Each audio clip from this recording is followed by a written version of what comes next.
तर मुद्दाम सांगावा असं वाटतं की हा सत्संग कसा महत्वाचा असतो, सत्संग कधी महत्वाचा असतो.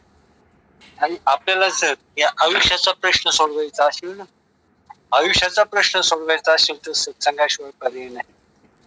आणि आता आपला समजा विचार करा की एखाद्याला दिसत नाही, त्याला मोतीबिंदू झालेला आहे आणि मोतीबिंदू झालेला आहे आणि मोतीबिंदूचं ऑपरेशन करणारा डॉक्टर पण मिळत नाही. परंतु योगायोगाने त्या गावामध्ये जर मोतीबिंदूचं शिबिर जर आलं, मोतीबिंदू शिबिर जर आलं मोतीबिंदू करणाराचं, तर मग त्या ठिकाणी आपण त्याचा फायदा घ्यावा का नाही. आणि म्हणून कसं आहे, तर आपला सत्संग सुरू झालेला आहे. आणि संसार तर कसा आहे, तुला संसाराचं सांगितलं आता ताईने सांगितलं. आधी संसाराचं स्वरूप समजून घ्या. संसाराचं स्वरूप समजून घेतल्याशिवाय माणसाची परमार्थाकडे प्रवृत्ती होत नाही बरं का, संसार समजल्याशिवाय. आणि म्हणून पा संसार तो काय तृणवत जाय, अग्नी काष्ट खाय क्षणा माझी. आता स्वप्न हा संसार कसा आहे, प्रपंच कसा आहे, तर स्वप्नासारखा आहे. नवे नवे स्वप्नच आहे. यात काय खरं आहे विचार करा. तेव्हा प्रपंच जर स्वप्न आहे, एका जनार्दनी विश्वव्यापक हा देव, एक एक पाहत अवघे स्वप्न वत वाव. एक एक पाहत अवघ कसं आहे, स्वप्नासारखं व्यर्थ आहे, सत्य काहीच नाही. मग कल्पना करा की जर समजा एखाद्याचे वडील वारले, स्वप्नामध्ये वडील वारले, स्वप्नामध्ये वडील वारले, मग ते काय जागृती दावा करतात, जागृतीमध्ये दावा करतात. स्वप्नातली घटना काही, स्वप्नामध्ये 10 लाख रुपये जरी मिळाले, मग ते 10 लाख रुपये मिळाले, मग काय ते एखादी गाडी घ्यायला निघतात का दुसऱ्या दिवशी जागे झाले. मग हा निश्चय पाहिजे, स्वप्न संसार कसा आहे सोन्यासारखा, आणि ध्येय कसा आकाराशी कैसा ठाव, ध्येय प्रत्यक्ष झाला भाव. आकारू जेत सरे जीवत्व जेत विरे, द्वैत जेत नुरे अद्वै. अद्वै म्हणजे द्वैत रहित, दुसरेपणाशिवाय हे परब्रह्म जगामध्ये आहे. सगळ्यांना जग दिसते परंतु परब्रह्म दिसत नाही. आणि हे जग तर स्वप्नासारखे आहे, नुसतं भासणं हे त्या जगात दिसत नाही.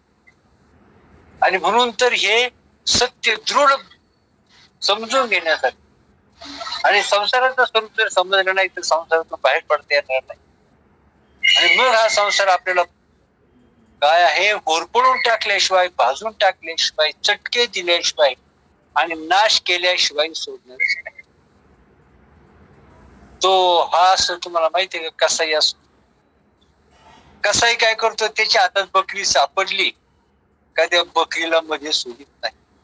कसाही काय करतो, बकरी जर सापडली तर बकरीला मध्ये सोडित नाही. तशा प्रकारे हा मनुष्य जन्मामध्ये आलो, जर आत्मज्ञान प्राप्त जर केलं नाही तर हा संसार किंवा हा काळ आपल्याला सोडणार नाही. ताईने सांगितलं, भाऊनी पण सांगितलं, देव हा पाहून यायचा असतो, तेव्हा पाहायचा आणि नमस्कार करायचा, झालं परमार्थ झालं. काय करायचं, जायचं देवाला पाहायचं, देवाला नमस्कार करायचा आणि माग यायचं, म्हणजे परमार्थ. मी तुम्हाला उदाहरण सांगतो.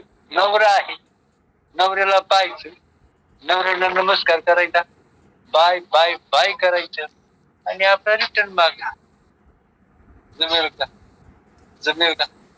तिथं कसं सोडतो का, नवरा बायकोला सोडित नाही, बायको नवऱ्याला सोडित नाही, त्याला संसार म्हणतात. जीव गेला तरी बायको नवऱ्याला सोडित नाही, सगळ्या जगाला सोडते पण नवऱ्याला सोडित नाही. आणि नवरा पण बायकोला सोडित नाही, सगळ्या जगाला सोडतो पण त्या बायकोला सोडित नाही. तो भरतरी राजा कसा होता, एवढं राज्य होतं, एवढं मोठं राज्य, पण ते राज्य त्याला तुच्छ वाटू लागलं. का? पिंगळाने एवढं आनंददायक, सगळी एवढी मोठी सत्ता, एवढी संपत्ती, एवढं ऐश्वर्य, सगळी सुख प्राप्त होती, फक्त पिंगळाने. भ्रूण भरतरी काय करायचं होतं? हातात घ्यावा. मग त्याचा भ्रम काढला का नाही? मग त्याचा भ्रम काढला. मग जसं नवरा बायकोला सोडित नाही, बायको नवऱ्याला सोडित नाही, त्याला संसार म्हणतो. जीव गेला तरी सोडित नाही. एखाद्या ताईला म्हणावर तुम्ही, तू असं करते का? तुझ्या नवऱ्याला सोडून देते का? देते का सोडून तुझ्या नवऱ्याला? देते, तुला एक फ्लॅट देते, तुझ्या नवऱ्याला सोडून. नवरा देईन का बायकोला सोडून? नवरा बायकोला सोडून देईन. मग तसं नवरा बायकोला सोडित नाही आणि बायको नवऱ्याला सोडित नाही, त्याला संसार म्हणतात. तसं देव भक्ताला सोडित नाही आणि भक्त देवाला सोडित नाही, त्याला परमार्थ, त्याला परमार्थ म्हणतात. जीव गेला तरी देह जावो, आत्मा जावो, देह जावो जावो जावो हेची घडी, देह जावो जावो जावो हेची घडी, पाय हरीचे, पाय हरीचे, पाय हरीचे नाचू, देह जावो जावो जावो हेची घडी. देह जाओ आत्मा राहो, पांडुरंगी दूर भावो, याला परमार्थ म्हणतात. देव माझा, मी देवाचा, आणि सत्य बोले माझी वाचा, याला परमार्थ म्हणतात. अनेक दुसरे मज नाही आता, नाही का? आणि म्हणून कसं आहे, देव माझा, मी देवाचा, सत्य बोले माझी वाचा, याला परमार्थ म्हणतात. आणि शहाणी माणसं काय करतात?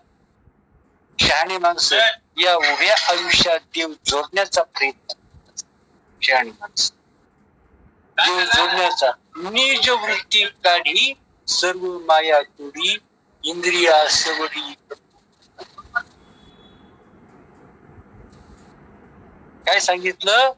इंद्रियांच्या, नाही का, इंद्रियांचं ऐकू नका, या इंद्रियांच्या मध्ये अडकू नका, सुख दुःखात अडकू नका, मोह माया पाशामध्ये निज वृत्ती काढी, सर्व माया तोडी, इंद्रिया सोडी.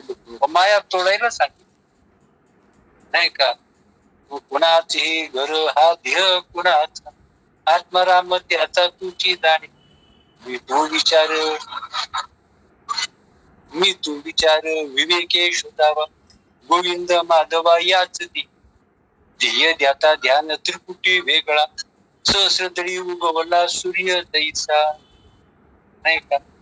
आतमध्ये अशा प्रकारचा सहस्र हजारो कलांनी, चंद्राला 16 कला असतात, नाही का? चंद्राला 16 कला असतात, चंद्राला कळस नसतात, नाही का? परंतु चंद्राला 16 कला असतात, सूर्याला कलाच नसतात, परंतु हजारो कलांचा सूर्य करतात.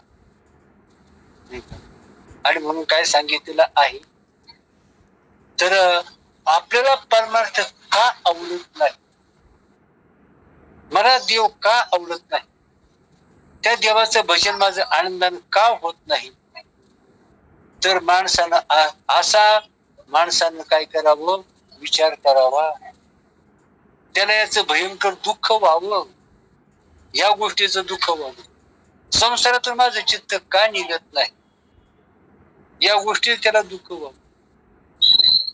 आणि म्हणून कसं आहे, तर आपण नवऱ्याला नुसतं पाहून, नवरा पाहायचा, त्यावर नमस्कार करायचा आणि आपलं घरी यायचं, असा संसार नसतो.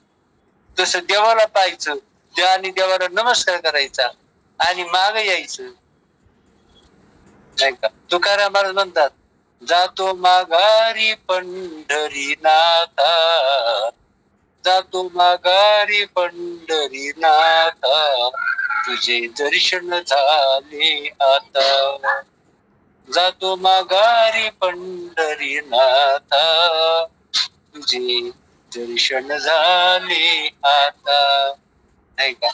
मग तुकाराम महाराज, तुका पंढरीशी गेला कोणा जन्म नाही आला, म्हणून हा सत्संग कशासाठी आहे? दुःख घालवण्यासाठी आहे, शाश्वत सुखासाठी आहे आणि साक्षात ब्रह्मरूप होण्यासाठी आहे, परम लाभासाठी आहे. आणि संत संघाशिवाय नाही आणि संसार आपला घात करतो. आणि म्हणूनच माणसानं आत्मज्ञानाची प्राप्ती होईपर्यंत माणसाने थांबू नये. आत्मज्ञान प्राप्त केल्याशिवाय माणसाने राहू नये. आणि संत संघ, मी तर म्हणतो सत्संग काय काय फी असते, काय काय लोकांची फी असते शिक्षण संस्था, 2-3 लाखांची फी असते. तर माझं म्हणणं असं आहे, आत्मज्ञानाचं जिथं चिंतन चालतं तिथं वर्षाला 10 लाखाची फी असली तरी तिथं ऍडमिशन घ्यावं.